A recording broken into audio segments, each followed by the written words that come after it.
कड़कड़ाती खून जमाने वाली ठंड पड़ रही थी। जंगल की झाड़ियों से घिरा हुआ डाक बंगला काफी दिन में जितना सुंदर दिखता था, उतना ही इस रात के कोहरे में भयंकर नजर आ रहा था। डाक बंगला या यूं कह लीजिए सरकारी गेस्ट हाउस, जहां सरकारी कर्मचारी, नौकरशाह और मंत्री लोग रुक सकते हैं।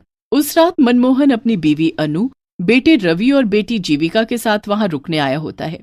वो एक आम आदमी होता है, इसलिए भुगतान भरकर वो वहां ठहरता है। अब कोई गेस्ट हाउस नजर ही नहीं आ रहा है मुझे, इसीलिए यहाँ आना पड़ा। माफ करना रवि बेटा। क्या पापा, आप भी? ये डाक बंगला कितना खौफनाक नजर आ रहा है। इसमें हम अगले 2 दिन कैसे बिताएंगे? रवि बेटा, कॉलेज का लास्ट ईयर चल रहा है तुम्हारा। इतने बड़े हो गए हो फिर भी इतना डरते हो। अब हम भी क्या करें। अगले 2 दिनों तक इस गांव से बाहर मौसम खराब होने की आशंका है और साथ ही भूकंप आने की भी। अरे मेरे डरपोक भाई, तुम कब सुधरोगे? अरे उल्टा इस डाक बंगले की खूबसूरती को देखो ना, यहाँ की शांति में कितना सुकून है। उफ। चुप रहो जीविका। वो चारों अपने अपने कमरों में आराम करने चले जाते हैं। रवि और जीविका एक कमरे में सोते हैं और मनमोहन और अनु एक कमरे में। जब जीविका आराम कर रही होती है तभी अचानक से रवि को बाहर से किसी के हंसने की आवाज आती है।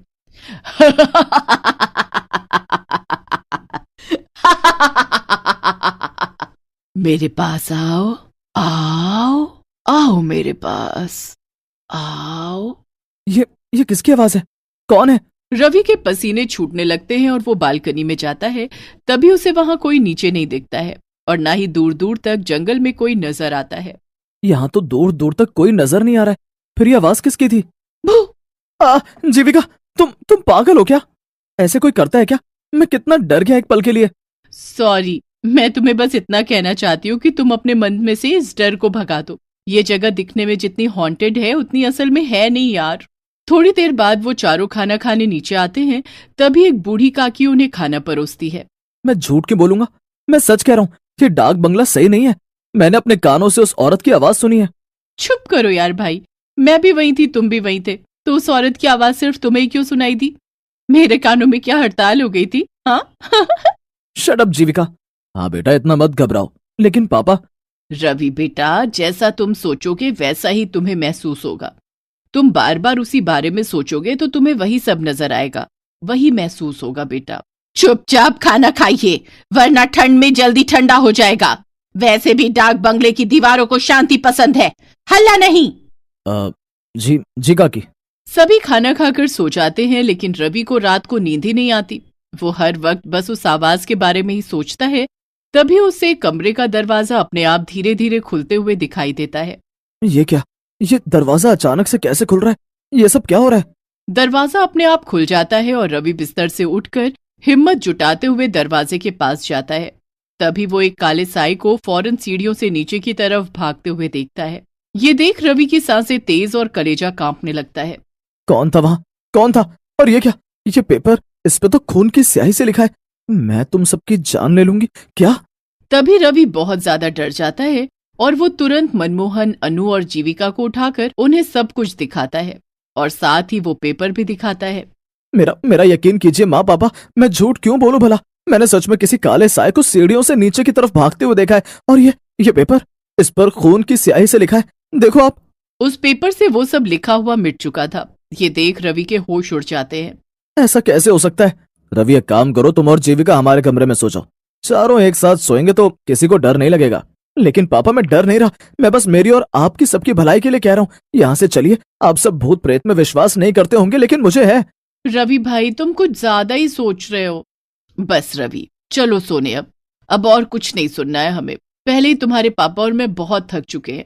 कोई रवि की बात समझने की कोशिश ही नहीं करता और सब एक ही कमरे में सो जाते हैं। जैसे तैसे रात गुजर जाती है। अगले दिन रवि उस बूढ़ी काकी से पूछता है, काकी, यहाँ इस डाक बंगले में केवल मैं और मेरा परिवार ही रुका हुआ है, यहाँ और कोई नहीं रुकता क्या? लोग यहाँ रुकने आते हैं, लेकिन अभी इस समय नहीं है। हटो यहाँ से, मुझे बाहर जाना है। रवि दिन में उस बंगले को अच्छे से देख लेता है। मनमोहन, अनु और जीविका बाहर बैठकर बातें कर रहे होते हैं। अरे रवि भाई, आओ हमारे साथ बैठ जाओ, वरना फिर कोई भूत आकर आपको परेशान कर लेगा। बस जीविका, कितना परेशान करोगी तुम उसे चिढ़ा चिढ़ा कर। ओके बाबा, सॉरी। रवि कुछ दूर टहलने जाता है और तभी उसे एक लड़की दिखाई देती है जो सुनसान सड़क पर फूल बेच रही होती है। साहब, साहब फूल ले लो ना साहब, गुलाब, चंपा, चमेली, मोगरा, जास्मिन, सारे फूल हैं मेरे पास। न, नहीं नहीं, मुझे नहीं चाहिए कोई फूल। अच्छा ठीक है, लेकिन मेरी बोनी हो जाए इसलिए एक फूल तो ले लीजिए प्लीज साहब। रवि उस फूल को खरीदकर अपनी माँ अनु को बालों में लगाने के लिए दे देता है। बाद में जब अनु बाथरूम में मुंह धोने जाती है तभी वहां की लाइट अचानक से बंद चालू होने लगती है। अरे इन लाइट्स को क्या हो गया अचानक से? और जब अनु आईने में देखती है तभी उसके पीछे एक औरत खड़ी होती है जिसकी शक्ल काफी ज्यादा खौफनाक होती है। आ! अनु की चीख सुनकर सभी उसके कमरे में भागे चले आते हैं और उसे वहां पर बेहोश पाते हैं। माँ, माँ आंखें खोलो ना माँ। थोड़ी देर बाद जब अनु को होश आता है तभी वो उन तीनों को सारी घटना बताती है।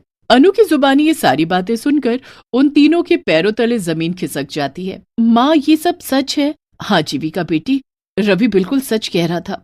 देखो मैंने कहा था ना आप तीनों से, इस डाक बंगले में जरूर कुछ तो गड़बड़ है। मनमोहन जी, मुझे कुछ नहीं पता, हम कहीं और रुक लेंगे, चाहिए तो जंगल में रुक लेंगे, लेकिन इस भूतिया डाक बंगले में बिल्कुल नहीं। हाँ पापा, अगर माँ और रवि ने यहाँ कुछ ऐसा महसूस किया है तो हमें यहाँ नहीं रुकना चाहिए। हाँ हाँ अनु ठीक है, अपना अपना सामान ले लो, हम सब अभी इसी वक्त यहाँ से निकलते हैं। चारों अपना सामान पैक करके वहां से निकलने लगते हैं, लेकिन तभी वहां डाक बंगले के मुख्य दरवाजे पर वो बूढ़ी काकी खड़ी हो जाती है।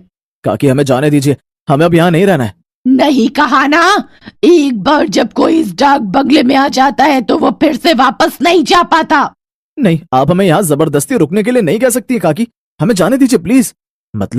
मतलब ये कि तुम सब अब हमेशा हमेशा के लिए यहीं पर रहोगे, इंसान बनकर नहीं बल्कि भूत बनकर।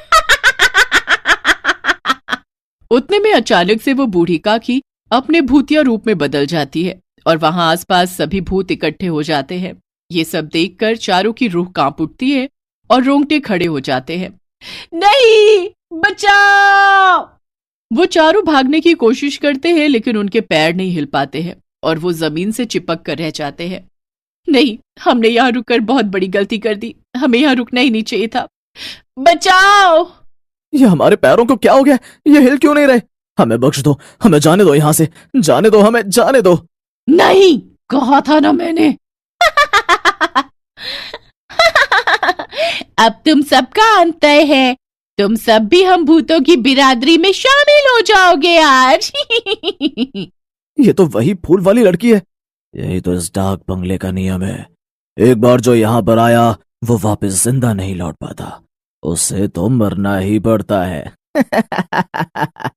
ये सब मैंने शुरू किया था, क्योंकि कई सालों पहले इसी डाक बंगले में काम करते करते एक गेस्ट ने मेरी जान ली थी, क्योंकि मैंने उसे सोने की तस्करी करते हुए पकड़ लिया था और मैं उसका जुर्म पुलिस को बताऊं, इस डर के कारण उसने मुझे मार दिया, क्योंकि सभी इंसान ऐसे ही होते हैं, मतलबी और बुरे।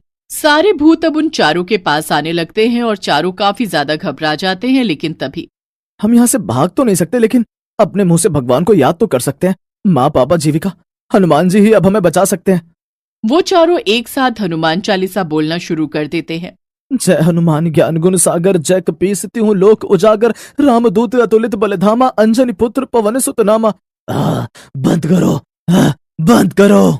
हनुमान चालीसा सुनकर सभी भूतों के कानों से खून निकलने लगता है और सभी एक के बाद एक खत्म होने लगते हैं, जिसके बाद चारों उनकी कैद से आजाद हो जाते हैं और वहां से निकल जाते हैं। उस दिन के बाद डाक बंगला भूतों और काली शक्तियों के कहर से मुक्त हो गया।